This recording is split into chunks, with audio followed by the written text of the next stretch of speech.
जी तयार केलेली शिवसेना गुजराती लोकांच्या खतपाण्यावर जगणारी शिवसेना आहे.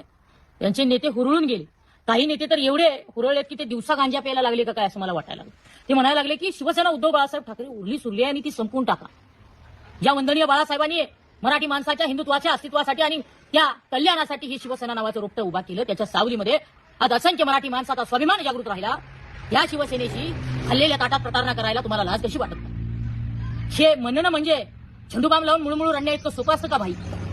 बालवाडीतल्या लहान लेकरासारखा खाऊ संपून टाकण्या इतकं ते शिवसेना संपवणं सोपं आहे का? तर जर तसं असतं तर लाख संकट आली पण शिवसेना त्याच्या छाताडावर उभा राहून आज घोडदौड करते.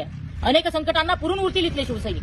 तुम्ही तीच झाडकी पत्ती, परंतु इतिहास लिहिला जाईल तेव्हा खुद्दार आणि ठाकरेंच्या बाजूने म्हणून आमचं नाव लिहिलं जाईल आणि गद्दाराच्या बाबतीमध्ये कुठल्या तरी कोपऱ्यात तुमची नावं असतील. याचाही विचार करा. इतिहास चांगल्यांची नोंद ठेवतो, खराब जे असतात ते डस्टबिन मध्ये जातात आणि तुम्ही देखील कचऱ्याच्या पेटीतच जाणार आहे. तुम्हाला